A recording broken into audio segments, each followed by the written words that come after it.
Class में UP TET प्राथमिक स्तर का पेपर सॉल्व करेंगे। इसमें पर्यावरण अध्ययन के प्रश्नों को देखेंगे। 2014 में पर्यावरण अध्ययन के जो भी प्रश्न पूछे गए थे उन सभी प्रश्नों को यहाँ पर सॉल्व करेंगे। आप लोग सभी प्रश्न ध्यान से देखिए और सभी प्रश्नों का उत्तर बताने का प्रयास कीजिए। पहला प्रश्न आप सभी के सामने है, वायु दाब मापने वाला यंत्र किस नाम से जाना जाता है? वायु दाब मापने वाला यंत्र किस नाम से जाना जाता है? देखिए दोस्तों, वायु दाब मापने के लिए बैरोमीटर नामक यंत्र का प्रयोग किया जाता है। वायु दाब मापने के लिए किसका प्रयोग किया जाता है? बैरोमीटर नामक यंत्र का प्रयोग किया जाता है। और बैरोमीटर में वायु दाब मापने के लिए पारा नामक धातु का प्रयोग किया जाता है। तो इसे भी आप लोग ध्यान रखिएगा। बैरोमीटर में दोस्तों पारे का नीचे गिरना आंधी युक्त मौसम का संकेत होता है।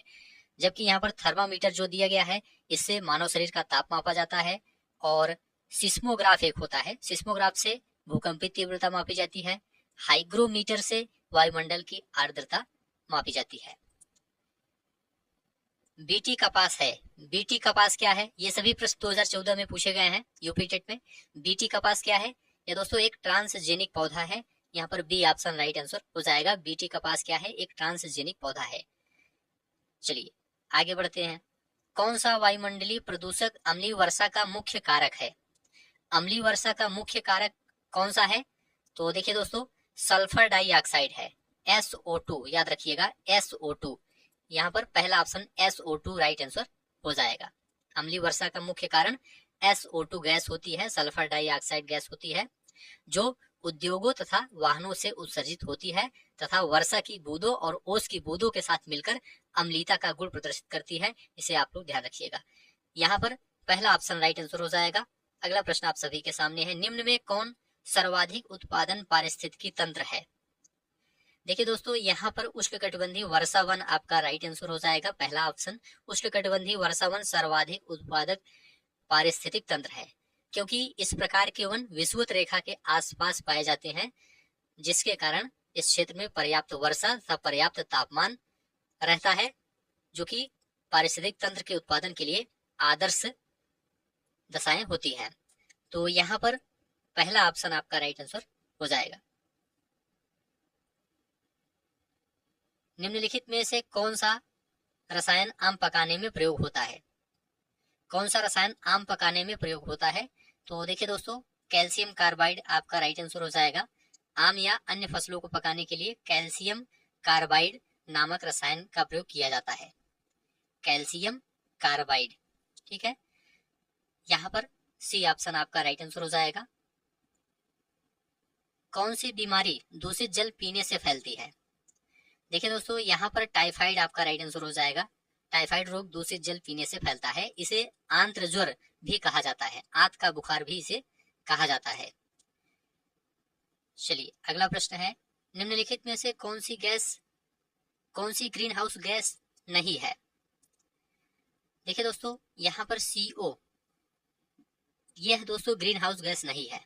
कार्बन डाइऑक्साइड, N2O, CH4 ये सभी क्या है? ग्रीन हाउस गैसें हैं। याद रखिएगा, कार्बन डाइऑक्साइड, नाइट्रस ऑक्साइड और मीथेन ये, और साथ में क्लोरोफ्लोरोकार्बन, ये सभी क्या है? ग्रीन हाउस गैसें हैं। यहाँ पर carbon monoxide green house gas नहीं है, इसे आप लोग ध्यान रखिएगा। इनमें से कौन द्विबीजपत्री पौधा है? इनमें से कौन द्विबीजपत्री पौधा है? देखिए दोस्तों, सरसों यहाँ पर राइट आंसर हो जाएगा। वे फसलें जिनके बीज दो पत्ती वाले होते हैं, मतलब दो दल वाले होते हैं, उन्हें द्विबीजपत्री पौधा कहते हैं, जैसे कि सरसों हो गया, अरहर, मटर, चना आदि। पौधों में जल का अधिग्रहण किसके द्वारा होता है? जल का अधिग्रहण किसके द्वारा होता है? तो याद रखिएगा, जाइलम के द्वारा होता है। पहला ऑप्शन राइट आंसर हो जाएगा, जाइलम। कौन सा प्रथम साहित्य स्रोत है? साहित्य स्रोत के बारे में पूछा गया है, तो यहाँ पर ऋग्वेद आपका राइट आंसर हो जाएगा। पहला ऑप्शन। भारत का प्राचीनतम एवं प्रथम ग्रंथ कौन सा है? ऋग्वेद है। चलिए, वायुमंडल में 99% भाग पर किन दो गैसों का विस्तार है? याद रखिएगा, ऑक्सीजन एवं नाइट्रोजन। ऑक्सीजन एवं nitrogen, B option right answer हो जाएगा। नाइट्रोजन की मात्रा 78% है, ठीक है। ऑक्सीजन की मात्रा कितनी है? 21% है।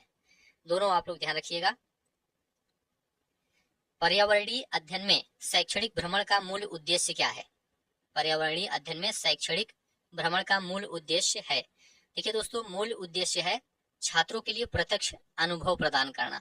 बी ऑप्शन राइट आंसर हो जाएगा, छात्रों के लिए प्रत्यक्ष अनुभव प्रदान करना। कार्यकीय रूप से शुष्क मिट्टी की क्या विशेषता है? कार्यकीय रूप से शुष्क मिट्टी की क्या विशेषता है? देखिए दोस्तों, यहाँ पर राइट आंसर हो जाएगा मिट्टी में लवण सांद्रता अधिक होगी। सी ऑप्शन राइट आंसर हो जाएगा, कार्यकीय रूप से शुष्क मिट्टी में लवणों की सांद्रता अधिक होती है, तो सी ऑप्शन राइट आंसर हो जाएगा। सतत और व्यापक मूल्यांकन क्यों आवश्यक है? सतत और व्यापक मूल्यांकन क्यों आवश्यक है? तो देखिए दोस्तों, यहाँ पर राइट आंसर हो जाएगा निरंतर मूल्यांकन होते रहने से शिक्षार्थियों में परीक्षा का अनावश्यक भय नहीं रहता है, इसलिए सतत और व्यापक मूल्यांकन आवश्यक है। सी ऑप्शन राइट आंसर हो जाएगा। चरने वाले पशु वनस्पति को कैसे बदलते हैं? चुनकर चरना, यहाँ पर सी ऑप्शन राइट आंसर हो जाएगा, चुनकर चरना। देखिए दोस्तों, घास चरने वाले पशु सभी वनस्पतियों को समान रूप से नहीं चरते हैं, बल्कि कुछ ही वनस्पतियां अधिक खाते हैं, जिससे वे वनस्पतियां धीरे धीरे नष्ट हो जाती हैं और उनके स्थान पर अन्य वनस्पतियां उग जाती हैं। तो चरने वाले पशु वनस्पति को कैसे बदलते हैं? चुनकर चरना, यहाँ पर राइट आंसर हो जाएगा सी ऑप्शन। निम्नलिखित में से कौन स्वस्थ अस्थियों के लिए आवश्यक है?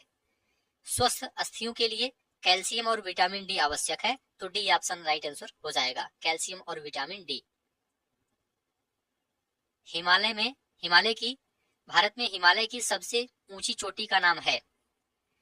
भारत में हिमालय की सबसे ऊंची चोटी का नाम है माउंट केटू, पहला ऑप्शन राइट आंसर हो जाएगा। भारत में स्थित हिमालय की सबसे ऊंची चोटी केटू है, गाडविन ऑस्टिन केटू। यह चोटी दोस्तों जम्मू कश्मीर के काराकोरम श्रेणी में स्थित है, इसे आप लोग ध्यान रखिएगा। और विश्व की सबसे ऊंची पर्वत चोटी कौन सी है? एवरेस्ट है, इसे भी आप लोग ध्यान रखिएगा। प्राथमिक स्तर पर शिक्षण की खेल विधि आधारित है, किस पर आधारित है? शिक्षण विधि के सिद्धांत पर आधारित है, याद रखिएगा, शिक्षण विधि के सिद्धांत पर आधारित है। डी ऑप्शन आपका राइट आंसर हो जाएगा। वायुमंडल की सबसे निचली परत का क्या नाम है? वायुमंडल की सबसे निचली परत का क्या नाम है? तो देखिए दोस्तों, क्षोभ मंडल नाम है, यहाँ पर डी ऑप्शन क्षोभ मंडल आपका राइट आंसर हो जाएगा। वायुमंडल की सबसे निचली परत को क्षोभ मंडल कहते हैं। विटामिन सी की कमी से होने वाली बीमारी का क्या नाम है? देखिए दोस्तों, विटामिन सी की कमी से स्कर्बी नामक रोग होता है, तो यहाँ पर ए ऑप्शन राइट आंसर हो जाएगा, स्कर्बी। इसमें दोस्तों मसूड़ों से खून आने लगता है और जख्म जल्दी नहीं भरते हैं। विटामिन सी का रासायनिक नाम एस्कर्बिक एसिड है, इसे भी आप लोग ध्यान रखिएगा। यह खट्टे पदार्थों में पाया जाता है विटामिन सी, और आंवले में सबसे ज्यादा विटामिन सी पाया जाता है, इसे भी आप लोग ध्यान रखिएगा। भारत की प्रथम महिला आईपीएस अफसर कौन है? यहाँ पर राइट आंसर हो जाएगा Kiran Bedi, C option right answer हो जाएगा, किरण बेदी। असम का प्रसिद्ध एक सींग वाले गैंडे वाला वन्य जीव अभ्यारण्य कौन सा है? तो देखिए दोस्तों, यहाँ पर काजीरंगा आपका राइट आंसर हो जाएगा। एक सींग वाले गैंडे के संरक्षण के लिए असम राज्य में काजीरंगा वन्य जीव अभ्यारण्य है। अगला प्रश्न है, निम्नलिखित में से कौन सा आग्नेय चट्टान का उदाहरण है? तो देखिए दोस्तों, बेसाल्ट आग्नेय चट्टान का उदाहरण है। आग्नेय चट्टानों का निर्माण दोस्तों ज्वालामुखी से निकलने वाले लावा के जमा होने से होता है, तो यहाँ पर बेसाल्ट आपका राइट आंसर हो जाएगा। अगला प्रश्न है, पृथ्वी के वातावरण की किस सतह में ओजोन परत पाई जाती है? तो देखिए दोस्तों, यहाँ पर राइट आंसर हो जाएगा stratosphere, D option right answer हो जाएगा। ओजोन परत का विस्तार दोस्तों स्ट्रेटोस्फीयर समताप मंडल में पाया जाता है, बी ऑप्शन राइट आंसर हो जाएगा। सिख धर्म के संस्थापक निम्न में से कौन है? सिख धर्म के संस्थापक निम्न में से कौन है?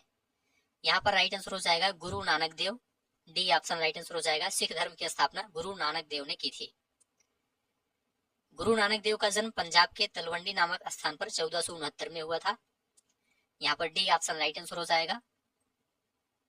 भूकंप की तीव्रता नापने का यंत्र है? तो देखिए दोस्तों, सिस्मोग्राफ राइट आंसर हो जाएगा, बी ऑप्शन। भूकंप की तीव्रता मापने के लिए सिस्मोग्राफ नामक यंत्र का प्रयोग किया जाता है। चलिए अगला प्रश्न देखेंगे, दक्षिणी गोलार्ध का सबसे लंबा दिन किस दिन होता है? दक्षिणी गोलार्ध का सबसे लंबा दिन किस दिन होता है? तो देखिए दोस्तों, यहाँ पर राइट आंसर हो जाएगा 22 दिसंबर।